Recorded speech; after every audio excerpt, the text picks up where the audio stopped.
Welcome back to the Change the Culture podcast, the podcast dedicated to preventing and reducing interpersonal violence through empowerment self-defense. ESD, or empowerment self-defense, can reduce completed acts of violence by up to 50% and is a holistic approach to personal safety using the 5 principles of think, yell, run, fight, and tell. My name is Annie Orenstein. I am your host of the Change the Culture podcast at MyPwr and producer of MyPwr Casts. MyPwr is a social tech startup dedicated to reducing and preventing interpersonal violence and through technology, education, and community. Thank you for joining us. Today on the show, we have on 2 incredible women, our very own Yudit Sidikman, founder of LLA ESD Global and MyPwr. With us as well is Adanma Nwokoma, a Nigerian ESD instructor and ESD Global graduate who works to eradicate gender-based violence in Africa. On today's Change the Culture episode, we will be talking about ESD in Africa, as well as next generation leaders in ESD. Yudit, we will start with you. Welcome back. We had you on the first Change the Culture podcast, and here we are finishing off our first season already. So congratulations. And thank you for choosing me to be the host and help empowerment self-defense get out around the world. A little bit about Yudit for those who are just joining us. For those of you that don't know who Yudit is, she's a leader and activist in the empowerment self-defense movement and has been creating a safer world for over 2 decades. Yudit is a philanthropist and social entrepreneur who goes beyond vision, implementing solutions through action. She has founded both nonprofit organizations and private companies dedicated to teaching empowerment, self-defense, violence prevention, and personal safety strategies to all who want and need them. So welcome, Yudit. It's incredible, all that you do. I read your bio, I'm in awe, but I know who you are on the ground, working so hard. So can you share with our listeners how ESD Global got started? And of course, we'd love to hear about the app and your vision.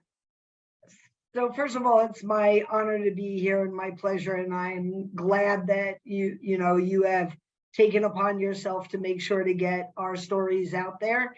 And I appreciate all that you do for the MyPwr casts.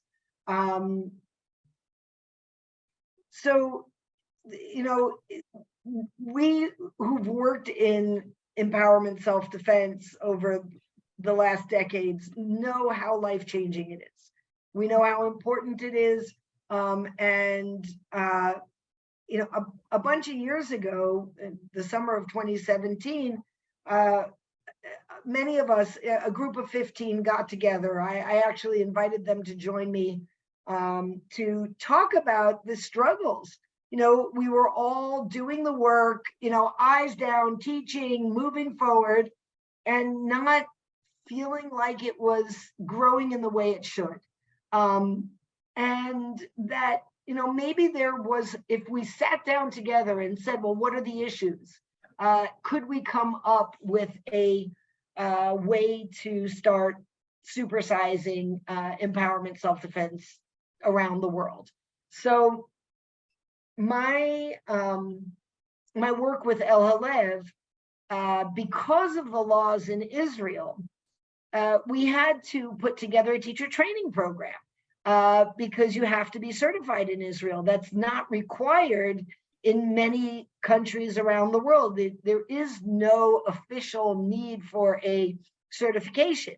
But in Israel there was. And so we designed a program. And over the 10 years that we've been delivering this program, we got better at it. We learned what works better, what makes good instructors, what do they need. And then when we came to this incubator, we said, well, what if we piloted what it would look like if we took a group of women who are passionate about wanting to be empowerment self-defense instructors, and we gave them a super intense, training, and then sent them out in the world with mentors. And that was the first summer that we did it. And I am, thrilled to be on this podcast with Adanma, who joined us in the program we did in Israel 3 years later in 2020, right Wow. before COVID. And, Wow. where she came knowing I want to be part of this.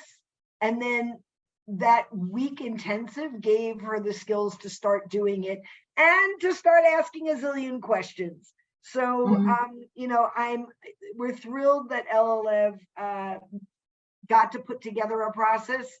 ESD Global was created in order to be the organization that does the teacher training globally. And since then, we've had 379 graduates who are teaching in 69 countries around the world. And it's super exciting. And this past summer, I was in Rwanda with Adanma, and we got to co-teach a group of amazing new ESD instructors who are taking this all over Africa. And that's what we're here to talk about today. Wow, amazing. And of course, so you started implementing ESD Global before the pandemic.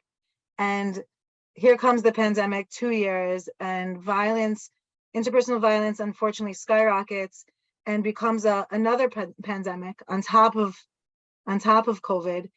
And is that what led us to the MyPwr app, would you say?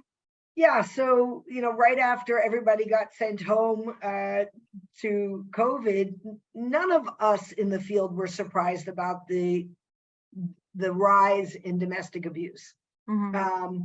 And was there a rise, or was it just being spoken about more, or was it we can't escape from it? So there were all sorts of factors going on there, but it brought it to the surface.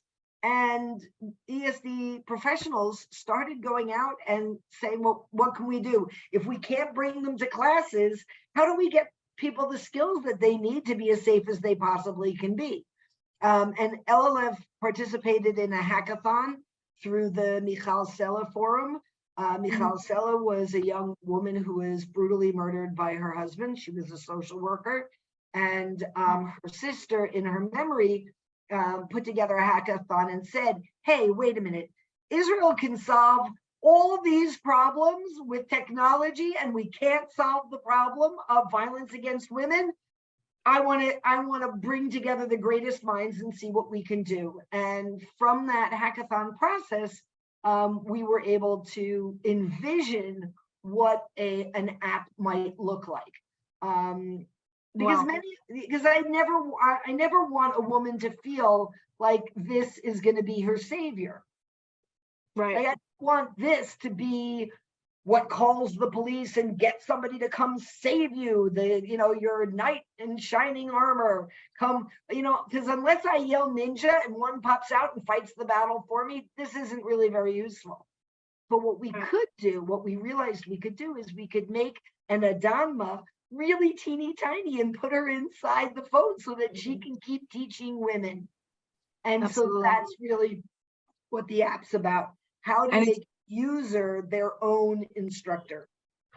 Amazing. And also it is a tool, the phone is a tool, because when we have the 5 principles of think, yell, run, fight, and tell, we're actually able to use our voice. And we're going to get to that with Adanma in just a few moments, and how she found her voice, especially through ESD.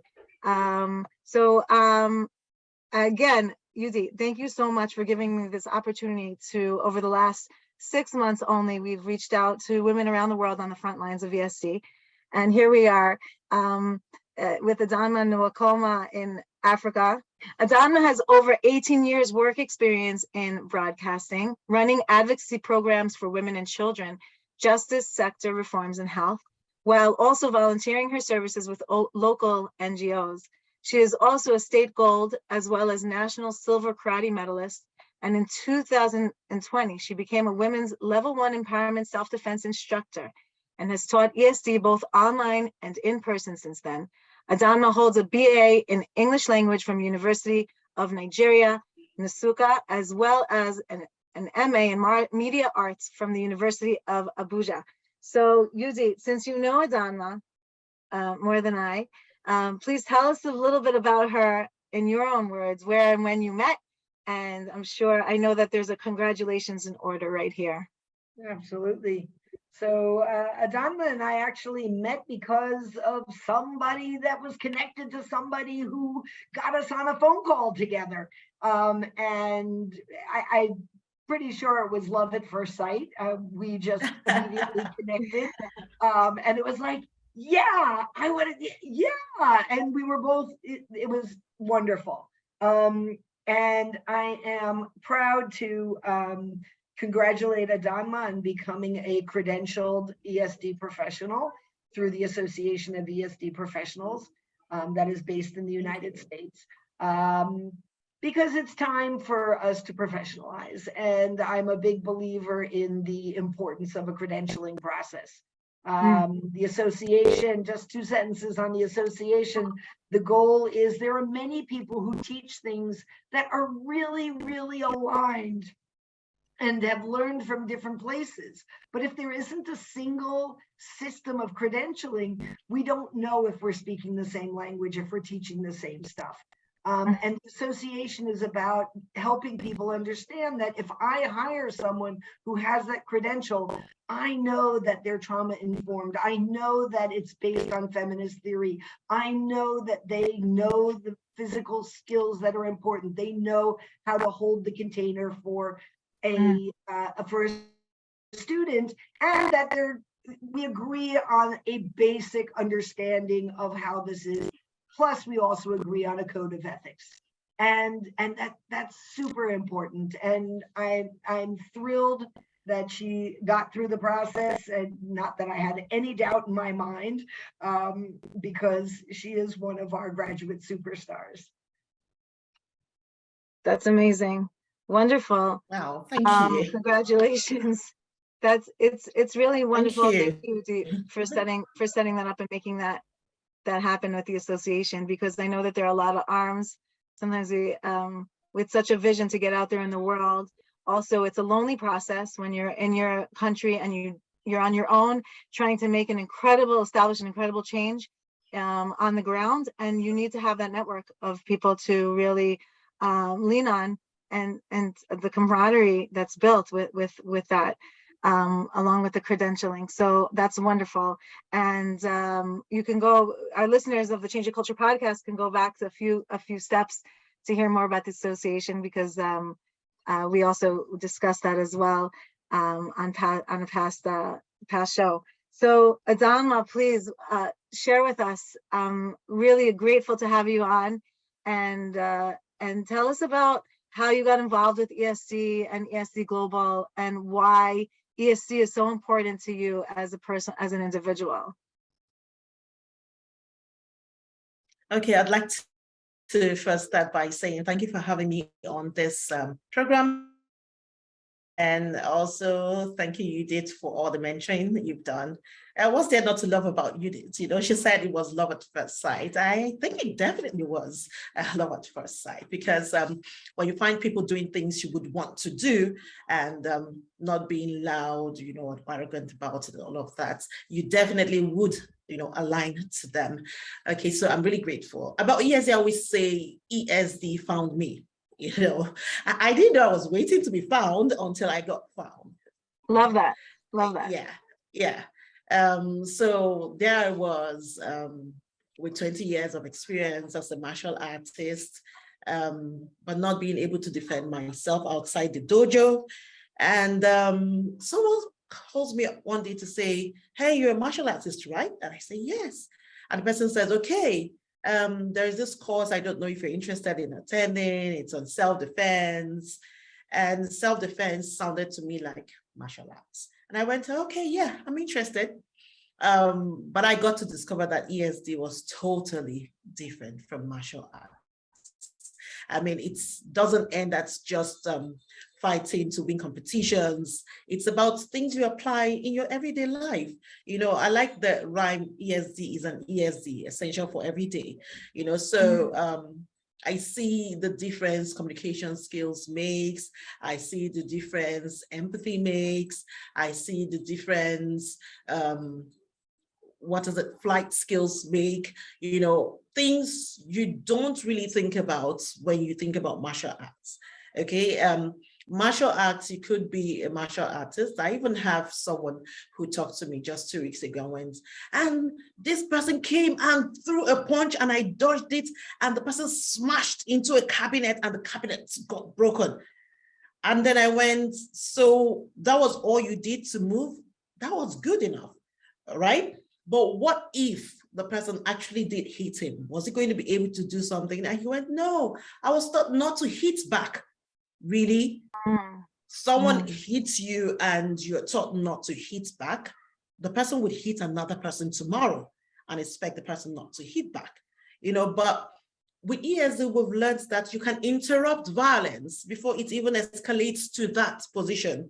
You know, like the person who's going to hit you, he doesn't just wake up and come hit you. You know, ESD makes you learn to recognize red flags, learns to make you use verbal means of self-defense to say, hey, you got to stop it right there, you know. Yeah, boundaries. And then if you still go ahead, then ESD also teaches you that you have the right to defend yourself. You have rights as a human being, and you're not supposed to be suppressed and oppressed by any other. So you can also use the tools you learn from ESD to defend yourself. So it's been a great journey so far. I see ESD answering a lot of the questions we have, especially in my country, where patriarchy still is a monster that keeps ravaging, you know, different parts of my country, not just my country, the whole of the African continent. You know, there is something about our cultures here. You realize that we have over 54 countries in Africa. Wow. Right? Wow. And then we have different cultures, and then we have different, okay, some different religions, some similar, but there is one thing that seems to bind us all. The women are seen as second-class citizens wherever they are in their home countries. That's something that seems to unify us. And then we ask ourselves questions. Has this always been? Have women always been second-class citizens? When did it go wrong? Because in the past, we hear about great women who did great things in Africa, who did great things in their different countries. If you look at the ESD Global Africa page, from time to time, we're celebrating these women and, you know, getting people to go back in history to see that there were actually people who did great feats. But what has happened to those people? When did it change? What went wrong? You know, but again, that's where like the entrance of ESD, because it's now making us pause, think, ask questions, and then see what we can do about it. ESD is not a magic wand that you just wave and everything becomes okay, but it is definitely the beginning of some magic, because bringing the awareness to your mind that I'm more than just ordinary, than just a woman, than just, you know, another number with a tragic end, that definitely is some magic. So if you let me add something, Adanma. Amazing. Yes, please.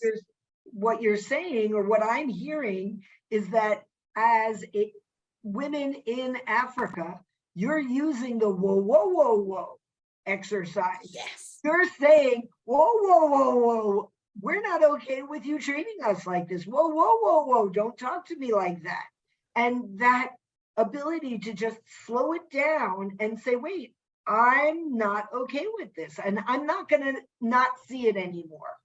And we, you know, we teach that skill in a class that seems very silly, but it does allow you to manage your ability to go, I'm not feeling comfortable. And now, excuse me, and now let's talk of it. So I'm not feeling comfortable, and let's do something about this. And that's so beautiful.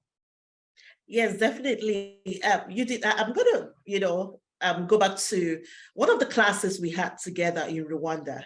I actually learned this from you, and then I've been teaching this after that, where you went the ABC from calm to violence. You know, in Africa, somehow we groom ourselves right from a little age to accept violence and abuse as a way of life. So a lot of times we grew up not even knowing that it could be better, it could be different. And one of the forms of violence you find in Africa is the one that happens from parents to children, and we refuse to call it by its name. Okay, so we call it home training. That's the word we use. And then you keep abusing and damaging your kids as they grow, and you say you're training them.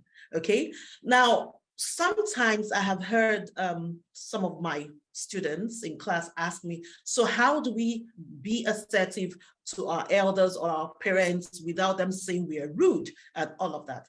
I just discovered this from your class, that you could actually use the A, B, C to Z and, express yourself back, but you're not saying any words anyone can hold on to and say, you said this, and say it's an insult. So you're doing something to the child and they really need to vent and they really need to react and they really need to respond.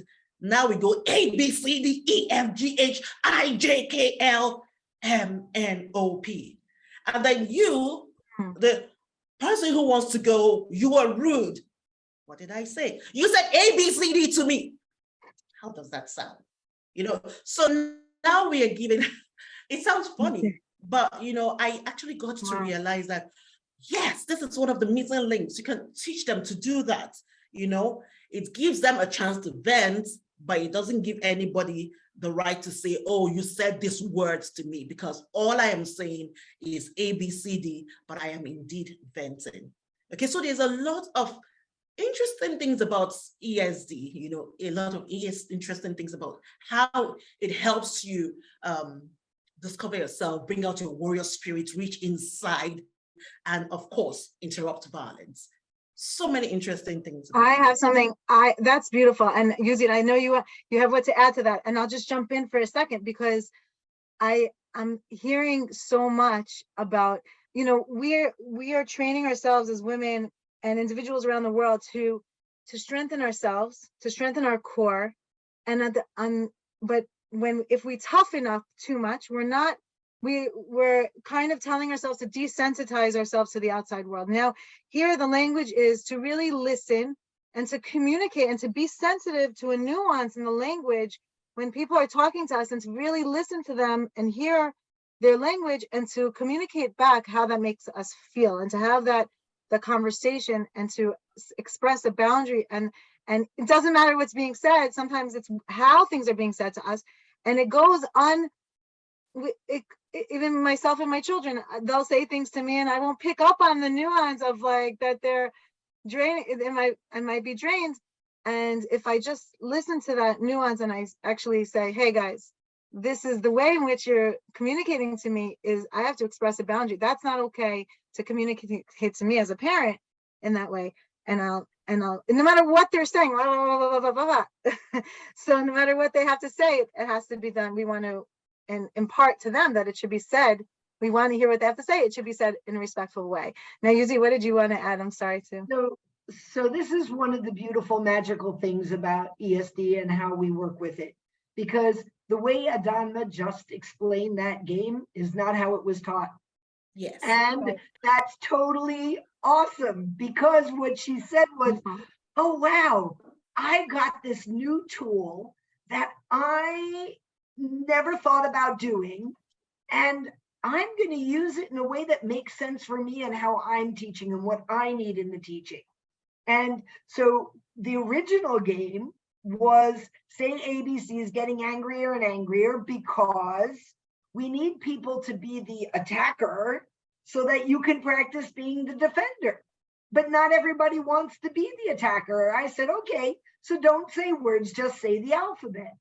But so here you've said, no, okay, now when I'm angry and I'm upset or I'm hurt by how somebody talked to me, I can use that to get it out, to vent, to go A, B, C, D, E, F, G, H, and bring myself down to a L, M, N, O, P. Okay, can we talk now?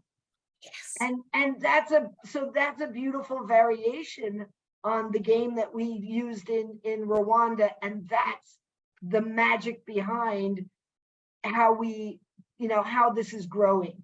We understand that you have a principle, you have the right to stand up for yourself, you have the right to say something. We don't always know the right way to do it. And so Right. we look to help you learn tools to figure out what works the best for you. And brilliant. So I'm going to start teaching that now too. Amazing, amazing. This is the sisterhood of ESD.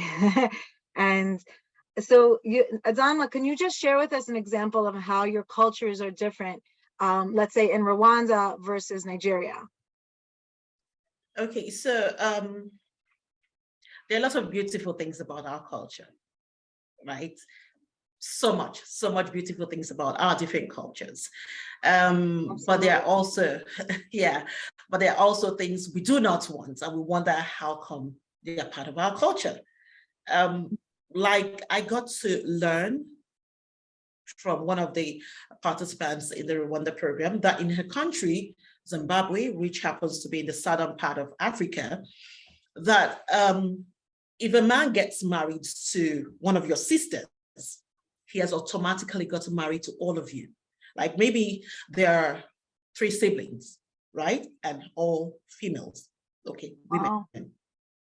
And he gets married to one, he can come and touch the breasts of the other person he's not married to. He can come and do.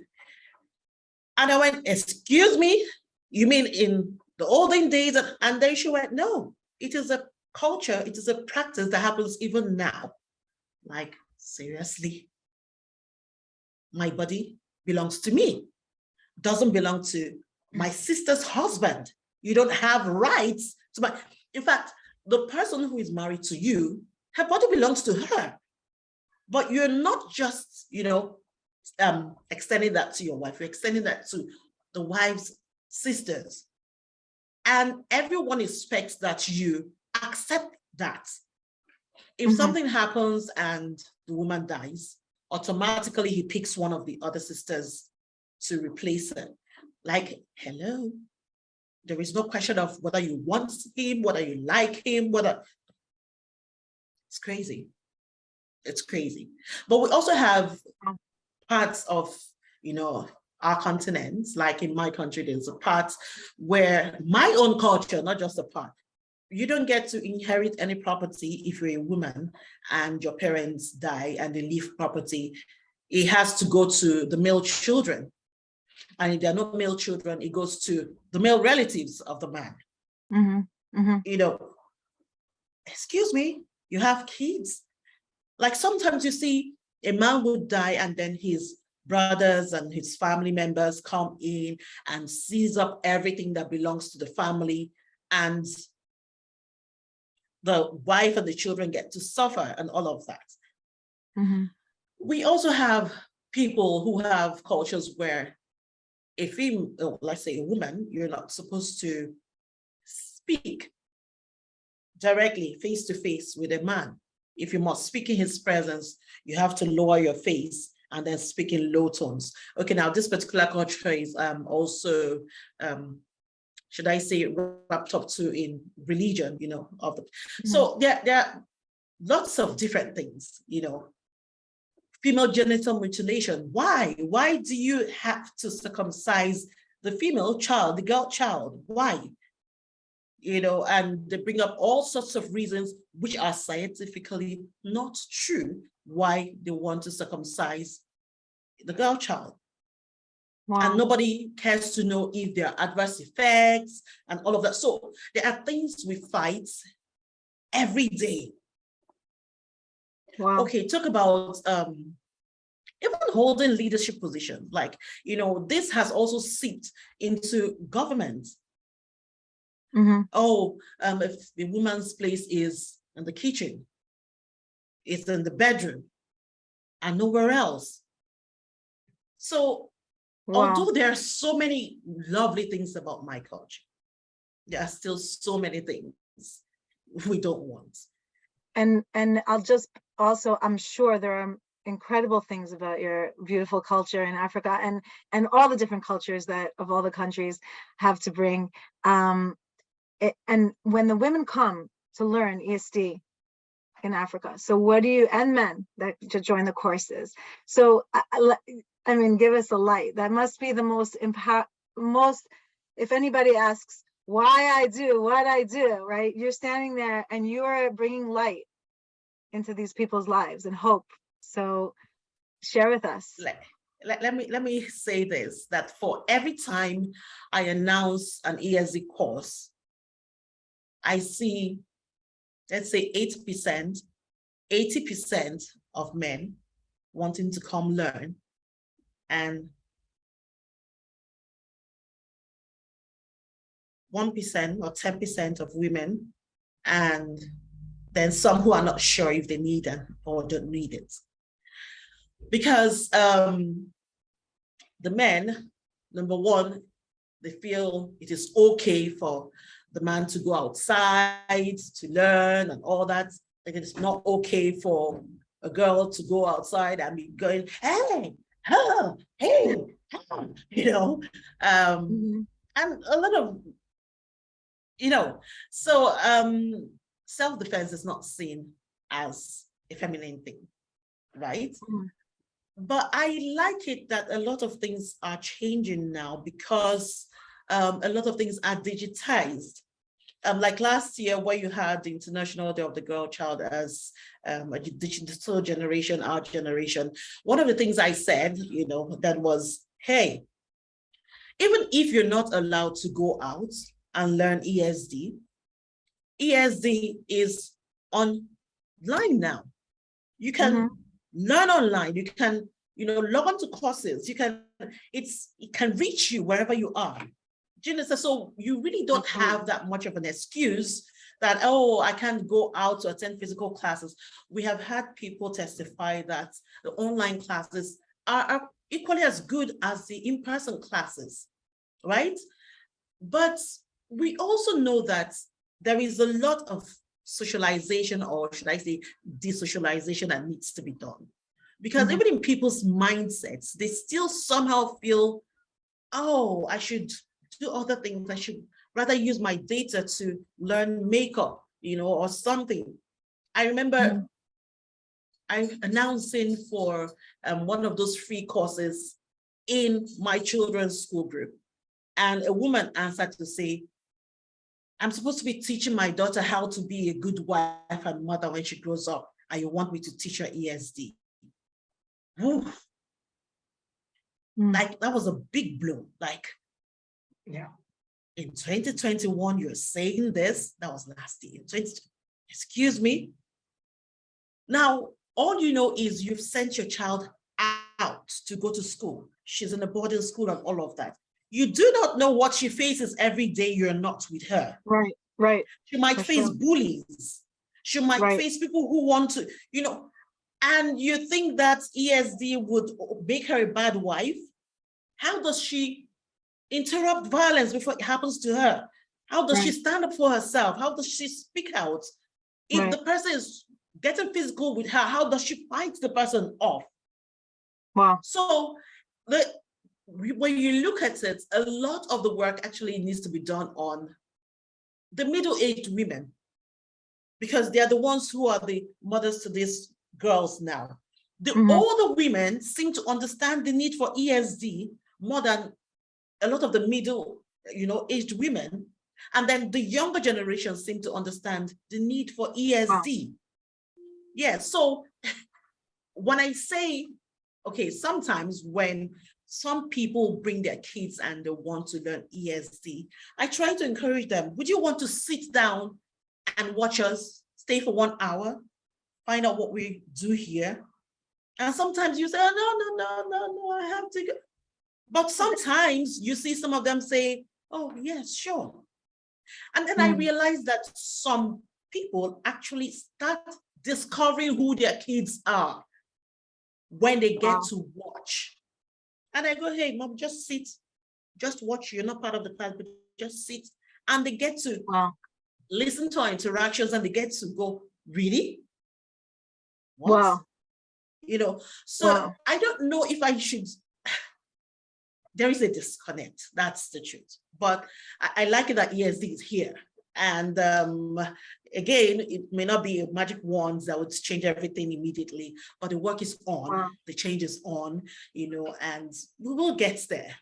We will get there, one person at a time. Thank you, Adanma. That's incredible. Incredible that you're on the front lines and you're doing the hard work. It's really changing the culture. This is why we're here, Change the Culture podcast. But it's so important to do it from within and to do with the compassion and the empathy and from understanding the cultures from within. Yudit, what is it like for you to visit Rwanda and what do you see on the ground there? In a minute, because we have so much still to get to in just a short few minutes. So there's something magical. The word magical has come up a couple of times. All right. There is something magical in holding up the mirror to someone and saying, look at yourself. You have rights too. You have the right to be safe. You have the right to speak up for yourself. You have the right to decide who touches your body, when, where, and how. You have the right to defend yourself. And part of what happens in an ESD class, whether it's online, in an app, or in person, is people see a side of what life could look like, and they can't unsee that. Yeah. They can't unsee that. And all of a sudden they're like, oh, wait, what? My boss is treating me in a way that's inappropriate. I'm going to say something about that. My neighbor is treating me in a way that's inappropriate. I'm going to say something about that. And I hope for young women, they're going to be able to pick better husbands because they're able to set boundaries and say, excuse me, I am not your property, and we're going into this as equals. And if you can't handle that, then maybe we shouldn't be getting married. And that, to me, that's going to change the culture. And when I know, Adanma, does a lot of work or is hoping to do more work with mothers and daughters together, there it's about changing the conversation. That mothers have to see daughters as potentially whole human beings who can defend themselves. And daughters should know that their moms are capable of doing that too. And if anything happens, good, bad, or indifferent, they were able to stop it, they weren't able to stop it, they can talk to each other. And that's part of that 5 principles of think, yell, run, fight, tell. So think, what's going on? Yell, use your voice, run if you can, if it's possible, fight if you have to, not because you want to, and tell that being able to share, this is what happened to me and I'm fine, or this is what happened to me and I need support right now. And that change is happening. And I don't believe it's stoppable now. I think that we've created a system of getting people to understand, oh yeah, we're not buying into this power trippy, behavior any longer. We're not going to put up with it. We're not going to be quiet. We're not going to be, easily pushed around. We're not going to be touched in a way we don't want to be. And that's a bit scary. I think that middle-aged women there that you talk about, they'd rather just not see it, because if I see it, I may have to change something. And I can't change anything right now, The younger women are going, oh, we want change. We don't want to walk around the world scared. And the older women going, well, walking around scared didn't help me. And, we got to be able to do something. And I did things and they worked, but I don't want that for everybody else. And I think there's a fear of seeing what's wrong.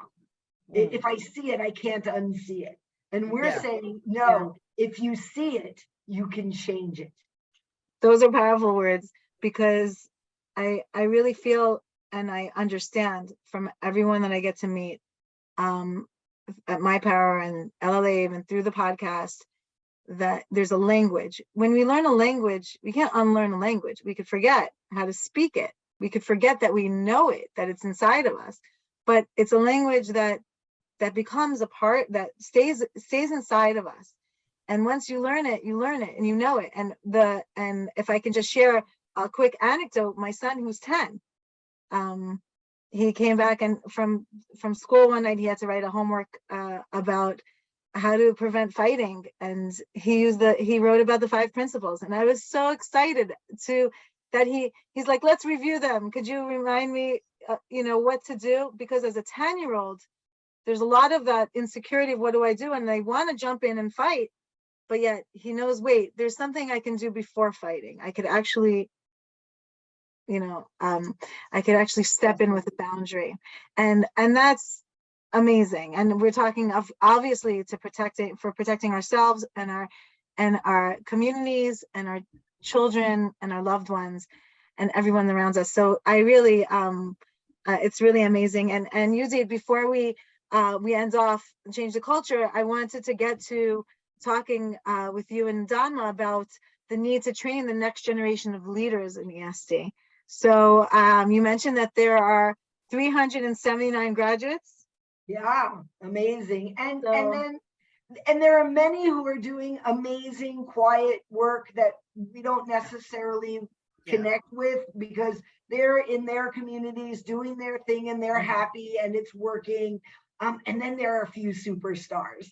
And we've got some who are really making change, who have stepped up, who have said, it is not okay that my country doesn't have ESD instruction in it, and they're changing that. Wow. One of those is Gentiana Suds, who you spoke with about the work in Albania, who said, wow, I can't unsee this, and it has to be in every school system. And is doing that and rolling this out for educators all around Albania. We've got Danny Lozano, who is working really hard with the graduates in Latin America and the Caribbean to make sure that the Spanish-speaking countries are getting trained in the same ways. And they've been in Mexico and they've been in Brazil with Pamela Valdez, another graduate. And someone with a story. Danny and Adanma have a slightly same story, came with a martial arts background, but they knew that women needed to learn to protect themselves. And they started teaching self-defense because Pamela, as a lawyer defending women, was finding she couldn't get justice for them. Well, if I can't get them justice, I want to teach them to protect themselves. And then found ESD and said, wow, it's not just the martial arts that I know. And when Danny started saying, hey, wait a minute, but women kind of need other stuff also, her martial arts instructors were like, no, they don't. This is all they need. And she's like, no, we actually need something different. And she started trying to figure out how to do it. And they turned up their nose and looked away and said, we don't, you have nothing to do with us anymore. So, how do we understand that, martial arts is a beautiful, wonderful thing and has its purpose, but it isn't what's necessary for the types of violence that women and children and other vulnerable populations deal with on a daily basis. And the app, what's special about the app is that, like I said, it's about giving tools to the users so that they can discover what is hard for them, right? Because one user might say, yeah, if a stranger touched me, I'd have no problem smacking them or hitting them. Nobody's going to touch me against my will. But, oh, my mom asked me to come take care of her dog for a week. I don't really know how to say no to that, and I can't. And that doesn't feel comfortable. Or my boss is making me stay late, but punch out. I punch your time card out and stay a couple extra hours so that you can keep your job. And I'm not okay with that. And so, understanding that there's difference. We do a lot of programs empowering young women. But if we empower them to go out and work in agriculture, and they're afraid they're going to be raped on the way home, and we haven't given them tools to deal with that, how long are they going to stay there? Until the Right. first girl gets raped or the first girl gets abused, and then the rest drop out of the program because of fear? Mm. Or do we give them the tools they need to be able to go out, go to those jobs, do the things, work in systems where there are many men who don't necessarily look favorably upon women moving into their territory? Like, Right. do we make sure they have the skills that they need in order to be as safe as humanly possible? Perfect, it will never be. Perfect will be a world where nobody ever treats another person inappropriately. And we're Wow. on that too. And I believe that Thank you. uninvolved, the amazing men that came to the all gender program in Africa, they are a huge piece of the change that we're looking for there. Yeah. Men who are Absolutely. saying, no, it's not okay for men to behave like this. We need this for all of our children, boys and girls, to be safe and have a better future. Yeah, I'm gonna jump right in there, Please, I was please. going to ask you. Okay, when you talked about, I think Danny not being able to get justice for the women and all that. Okay, it just brought back to my head that a lot of times there is so much wrong with even the laws of our land. Like in Nigeria, our Criminal Code Act, it says that in section 357, it says that any person who has unlawful knowledge, carnal knowledge of a woman or girl is guilty of rape, right? Okay. But in section 6 of the same law says that this unlawful carnal knowledge is any carnal knowledge not connected to marriage, which means that whatever happens to you in marriage is allowed. And I did hear someone who is a lawyer herself say that if you're agreeing to get married, you're signing up for rape. And I went, excuse me? Now that is so wrong. Yeah. So there are no moments where I don't feel like it. I must always have to sleep with your husband or something. They're crying out loud. And then when you look at it also, sometimes a person might say, oh, this has happened to me. And then they go to reports to maybe at the police station or something. And they're told, please, these are family matters. You don't bring these things here. So I really like it that the men are also getting to learn ESD. They are also, the man who has learned ESD would know when to stop, would understand consent, would understand respect, would know what is abuse. Okay, so I like it that we're carrying not just the women along now, but we're also carrying the men along. It is our step to making the world a safer place to be in. Beautiful, beautiful. The law doesn't have all the answers.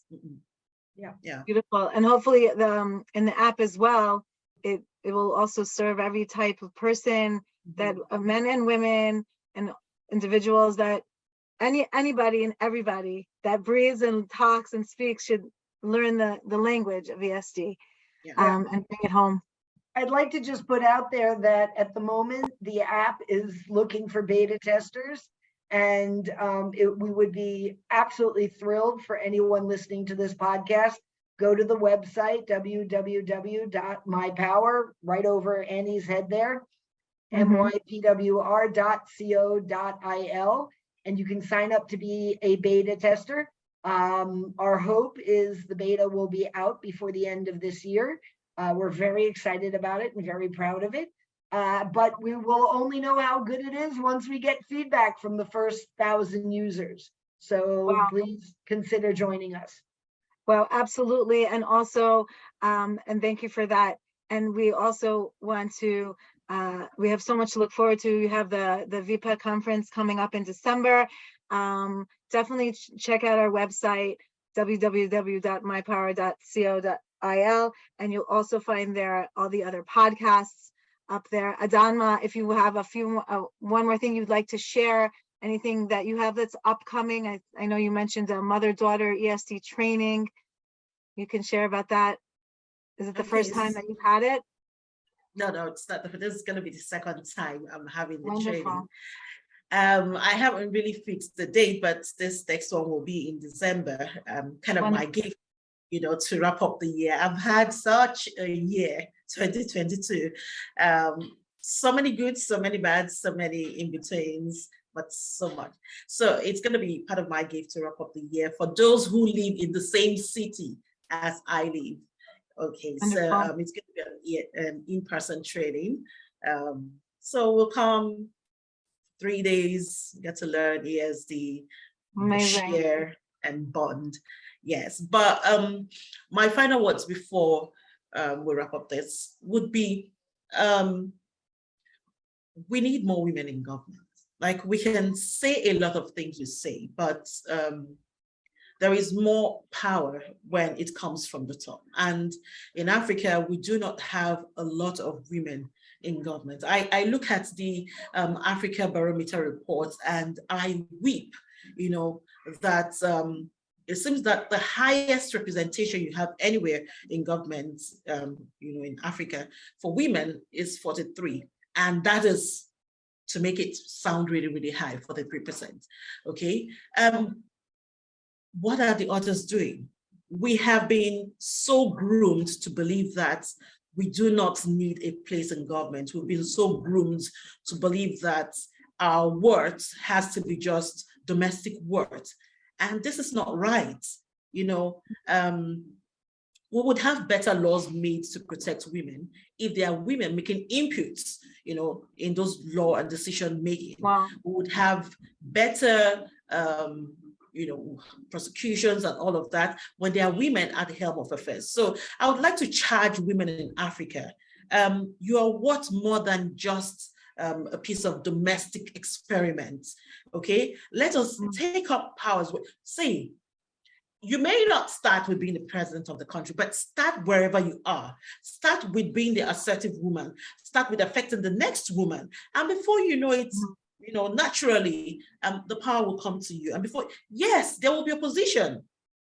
Like the men are always threatened when they see an assertive woman doing things. But there are things we don't want our daughters to go through anymore. There are things we don't want their daughters to go through anymore. And the way to do this is coming together, saying no, and then taking up power. And of course, I like what ESD Global does. I don't know how it happens, but somehow you find out that even women who do not know they should suddenly see themselves supporting other women, so I'd like to see more of that in the world, where you recognize that, hey, this is a sister and I need to stand by her and I need to hold her hand. Together we grow, together we make this difference. Okay, beautiful. So that is my charge. Beautiful. Thank you, Adanma. And Yudit, any last words before we finish off Change the Culture podcast for today? There is nothing to add to that. Brilliant.